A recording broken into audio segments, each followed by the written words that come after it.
आप लोगों में से कई लोग शतरंज खेलना जानते होंगे। शतरंज में एक बोर्ड होता है, बोर्ड पे हम कुछ प्यादे रखते हैं, एक का नाम कर देते हैं बादशाह, एक को कहते हैं वजीर, घोड़ा, हाथी, होते ये सब मोहरे हैं। इनकी अपनी कोई ताकत नहीं होती, भले नाम बादशाह है वो बादशाह होता नहीं है, भले रानी है वो रानी होती नहीं है। अगर रानी खुद तय कर ले कि मुझे मूव करना है, वो नहीं कर पाएगी। एक शतरंज का खेल चल रहा है इस देश में। अभी हम लगातार पिछले कई सालों से अलग अलग मोहरों की बात कर रहे हैं। खिलाड़ी कौन है वहां तक अभी हम निर्णायक रूप से पहुंचे नहीं हैं। We have not been able to decisively arrive at who is playing this chess. On the chessboard are different pawns. अलग अलग प्यादे हैं, अलग अलग मोहरे हैं। उनमें से एक मोहरे के विषय में आज हम आपके सामने आए हैं। सेबी की चेयरपर्सन माधवी पुरी बुच, ये 5 अप्रैल 2017 से 4 अक्टूबर 2021 तक, नेक्स्ट स्लाइड,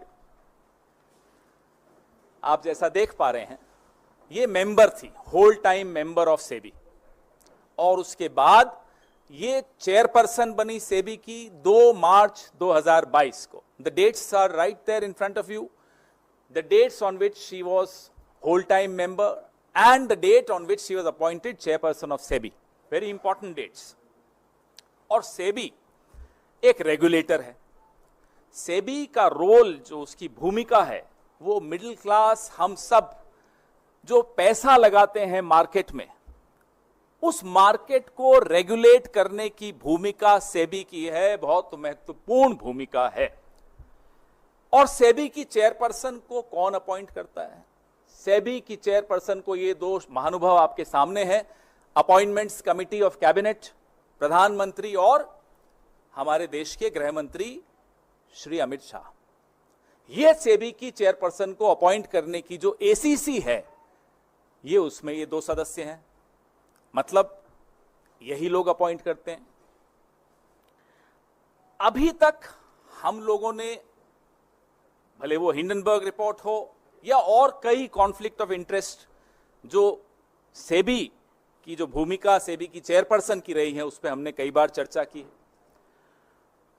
जो सर्वोच्च न्यायालय द्वारा मॉनिटर्ड इंक्वायरी थी, इन्वेस्टिगेशन थी, हिंडनबर्ग रिपोर्ट पर, अडानी की कहानी पर, उस पर भी हमने चर्चा की।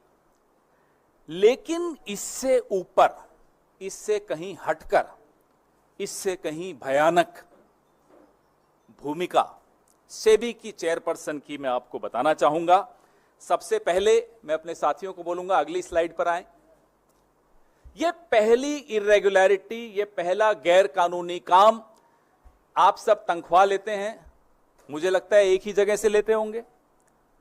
अगर आप अपनी चैनल से, आप टाइम्स नाउ में, अगर आप टाइम्स नाउ से सैलरी लेते हैं तो हिंदुस्तान टाइम्स से तो नहीं लेते होंगे, साथ साथ कांग्रेस पार्टी से तो बिल्कुल नहीं लेते हैं, हम जानते हैं नहीं लेते। लेकिन सेबी की चेयरपर्सन जब वो मेंबर थी, होल टाइम मेंबर थी, 2017 से 2024 के बीच में रेगुलर इनकम आईसीआईसीआई बैंक से ले रही थी 16 करोड़ 80 लाख। और इसको 3 अलग अलग भागों में हमने आपको दिखाया कि तनख्वाह ले रही थी। आप सेबी की होल टाइम मेंबर हैं, आप आईसीआईसीआई से तनख्वाह क्यों ले रही थी, हम ये जानना चाहते हैं। आईसीआईसीआई प्रूडेंशियल से ले रही थी, तो बैंक से ले रही हैं, प्रूडेंशियल से ले रही हैं। और ईसॉप, आप सब समझते हैं ईसॉप, और ईसॉप पे जो टीडीएस था वो भी आईसीआईसीआई ही दे रहा था। आईसीआईसीआई बैंक एक महत्वपूर्ण बैंक, सेबी की चेयरपर्सन एक महत्वपूर्ण रेगुलेटरी बॉडी की सबसे ऊंचे पद पर बैठी व्यक्ति, अधिकारी, तनख्वाह ले रही हैं एक और जगह से। Next slide. ये सीधे सीधे सेक्शन 54, सेक्शन 54 ऑफ सेबी, जो एम्प्लॉइज सर्विस रेगुलेशन 2001, मैं इसका एनेक्शर आपको दिखाऊंगा, उसका वायलेशन है। सीधे सीधे ऑफिस ऑफ प्रॉफिट का मामला है, सीधा। इसमें अगर किसी में थोड़ी सी भी अगर लिहाज, शर्म, लज्जा कुछ हो, वो इस्तीफा देगा, 1 मिनट नहीं रुकेगा इस एक्सपोजर के बाद। आप मार्केट के रेगुलेटर हैं, आप चेयरपर्सन हैं, आप आईसीआईसीआई बैंक से तनख्वाह ले रही हैं, आईसीआईसीआई प्रूडेंशियल से तनख्वाह ले रही हैं, कैसे ले सकते हैं?